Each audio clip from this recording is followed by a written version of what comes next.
مرکزی شما رو همراهی میکنم. نخست میبینیم که امروز 9 سентябр کدام موضوعها را داره. بعد تأخیر 4 ماه چرخه دوم نیروگاه برقی آبی راغون فعال شد. مقامات میگن ساختمان نیروگاه به مرحله مسئولیتناک وارد گردید. یکی خوشبخت دیگری سرگردان روزگار نسلی زمان جنگ و صلح و یا 28 سال استقلالیت به جوانانی که در این دور زاده شدند چی داد؟ 100 سون کار میکنه. روزش میشه 200 سون، روزش میشه نمیشه. همجا میسته مثال. از مناره ایفل تا اهرام استورخانه لوور نسخه پاریژ در کولوب چرا بنیاد باغ نفت در جنوب تاجیکستان بحث ایجاد کرد؟ وقتی که ما ملت آریایی هستیم و تخت سنگین داریم، چرا ما تخت سنگین رو در اونجا سازمان نمیدیم؟ صبح امروز در یک مراسم پرتنطنه چرخه دوم نیروگاه برقی آبی راغون به کار انداخته شد. پرزیدنت تاجیکستان هنگام به استفاده دادن چرخه گفت در آغاز خود او نیز به بنیاد این نیروگاه چندان باور نداشت. اکنون طبق نقشه چرخه سوم باید سال 2021 فعال کرده شود. نیروگاه راغون انشاءاتی به گفته مقامات تاجیک سرنوشت ساز برای کشور است. مقامات میگویند در صورت پررا فعال شدن راغون تاجیکستان به استقلالیت کامل انرژتیکی میرسد که یکی از 3 هدف استراتژی حکومت می باشد. رستم جانی گزارش میدهد. از بلندی بیشتر از 1000 متر این منظره رو می بینیم که بعد بستن مجرای وحش پیدا شده است. این حوض صنعی آبانبار بزرگترین نیروگاه راغون است. در آن تا امروز 200 میلیون متر مکعب آب جمع شده است. امروز اگریگات دوم آن را به کار انداختند. این وقت یکم کمبودی کاری چرخ دوم نیست. ناسکورکاریست است. پارامتر و تکنیکی خاراکتریستیکی که заводи استحصال کننده دادن اجرا هست بیگان کنفودی. راغون از ساختمان‌های عظیم سالهای 70 عصر گذشته است که در 10 ساله آخر بعد توقیف بازسازیش شروع شده است. تاجیکستان می‌خواهد با بنیاد آن نارسایی نیروی برق را که در 6 ماه سال مردم از آن رنج می‌برند برهم زند. پارسال اگریگات یکم نیروگاه را به کار انداختند و انتظار می رفت که مردم از محدودیت برق خلاص می شود. در حقیقت باز لیمیت شدیدتر شد به سبب ایجاد نقص تکنیکی که نم کشیدن سد آبانبار عنوان می شد. بیش از 1 ماه کار اگریگات اول قطع شد. 140 روزنامه‌نگار داخلی و خارجی فعال کردن اگریگات دوم راغون را تماشا کردند. پرزیدنت امامعلی رحمان با شیوه پیشین بر جایگاه نیروگاه راغون در اقتصاد تاجیکستان تاکید کرد. نیروگاه را اساساً از مبلغ‌های بودجه دولت و پول‌هایی که از مردم جمع کردند می‌سازند. قبلا خرج آن را بالاتر از 3 میلیارد دلار می‌گفتند، اما حالا اطلاع دقیق در مورد مصرف آن وجود ندارد. هر سال رقم‌ها تغییر می‌یابند. تاجیکستان را سازمان‌های مالی برای تشبث ساختن چنین نیروگاه بزرگ تنقید کردند. و تأکید آنها چنین لایحه نباید فقط از بودجه دولت مبلغ گذاری شود. مقامات تاجیک در نوبت خود اظهار داشتند ساختن راغون نارسایی برق را از بین میبرد و باعث رشد اقتصادی می شود. مقامات تاجیک افغانستان و پاکستان را از خریداران عظیم برق نیروگاه راغون می حسابند. برای انتقال آن لایحه‌های علاوگی امثال کسه هزار روی دست است. اقتدار تولید نیروگاه 3600 مگاوات را تشکیل می‌دهد. از 6 اگریگات عبارت بود. سال 2026 سنه انجام ساختمان گفته می شود. طوری هم گفتیم چرخه دوم نیروگاه راغون به کار درآمد که سرچشمه نوی برق برای جمهوری است. فعال شدن چرخه دوم برای ساکنان چی معنا خواهد داشت؟ این موضوع را با همکارم عبدالله شروف مطرح میکنیم که حالا با ما در استودیو قرار دارد. عبدالله سلام. خب انتظار اکثر ساکنان تاجیکستان از به کار شروع کردن این چرخه البته این است که آیا پس از این لیمیت برق در فصل سرما در تاجیکستان خاتمه می‌یابد و یا نه؟ بله شهلا، مهندسانی که در رسمی افتتاح چرخه دوم نیروگاه راغون شرکت داشتند گفتند که با فعال شدن آن نیروی برق کافی در فصل سرما استحصال می شود که برای تامین شبانه روزی ساکنان با برق بسنده است. نورالله شریفزاده رهبر انشاءات های نیروگاه در محل ساختمان گفت 2 چرخه عین زمان برق تولید می کنند.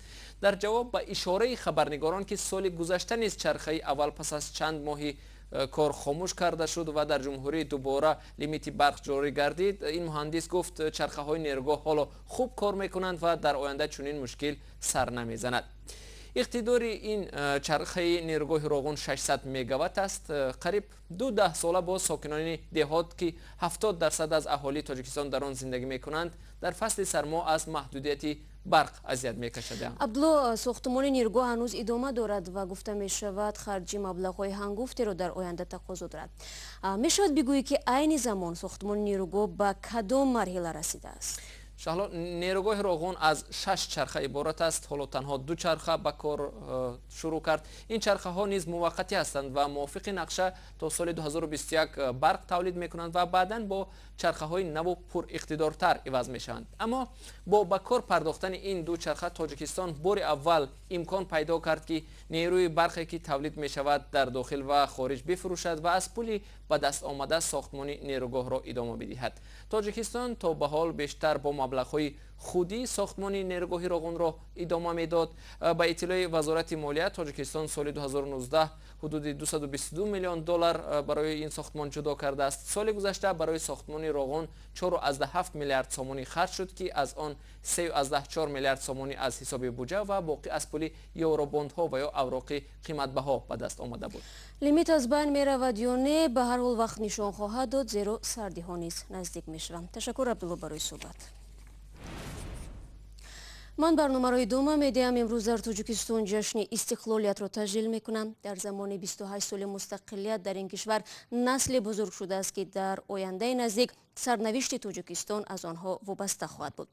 در جامعه بحث درباره چگونگی نسل نو یا نسل زمان استقلال مختلف است، به مثل سرنوشت خود آنها که یکی جایگاه خود را پیدا کرده و دیگری در کوی غریبی سرگردان. سروینازی روح‌الله و شهلای عبدالله کوشش کردند تا حد چهره نسل زمان جنگ و صلح را تصویر کنند. از روز استقلال یافتن تاجیکستان 28 سال می‌گذرد. این آوان را تحلیلگران تشکل نسل می‌دانند که با بینش خود فرق می‌کند. ما جوانان وطن دوست در مجموع واژه استقلال به تاکید این قشر بزرگی که 70% تاجیکستان را تشکیل می‌کند تنها آرامی و ثبات در کشور است. کامیل 28 سال دارد و همسال استقلالیت است. او مکتب را تا صنف 9 خوانده و جای با علت بینوایی تحصیل را ادامه نداد. حالا او هر صبحش را در انتظار کارفرما شام می‌کند و استقلالیت را هم به طور خودش می‌فهمد. استقلالیت خیلی آزادی.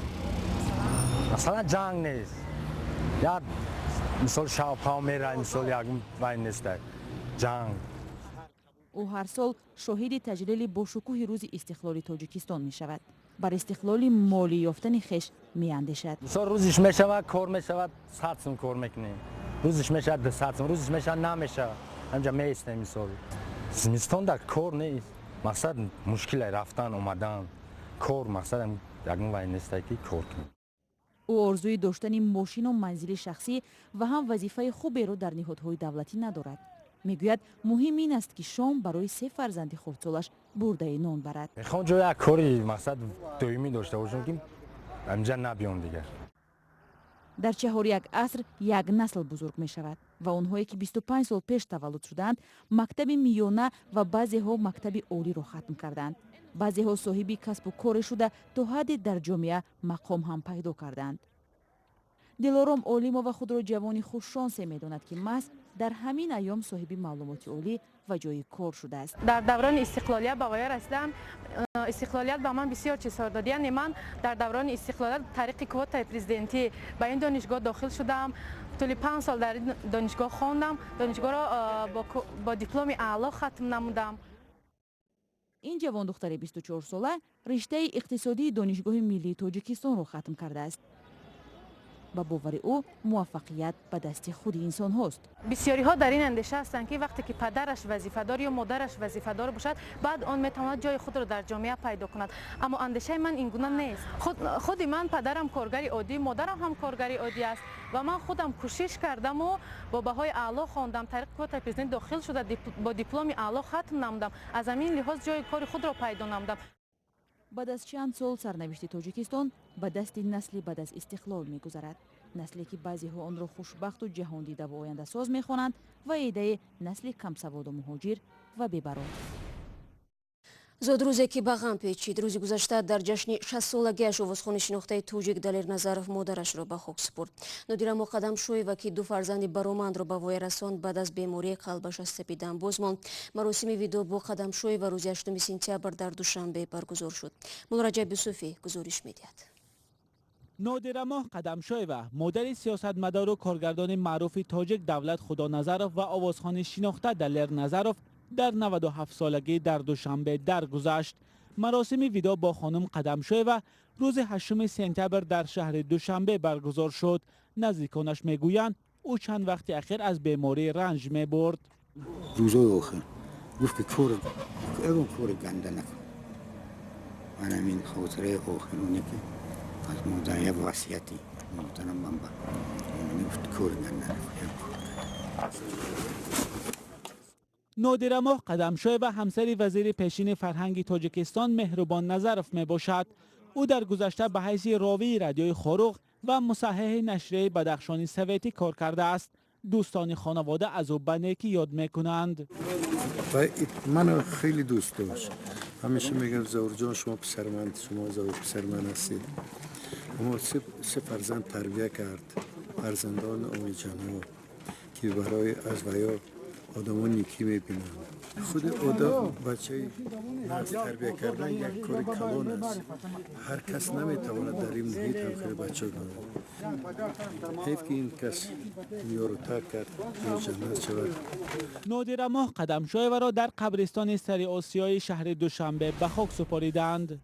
در جنوب تاجیکستان باغ نوی تأسیس یافته است که از اثرهای نسخه شده پریژ عبارت است. بنیاد چنین باغ در کشوری که اکثر ساکنانش به پول انتقالی مجرم مهنتی از روسیه وابستند واکنش‌های مختلفی به بار آورد.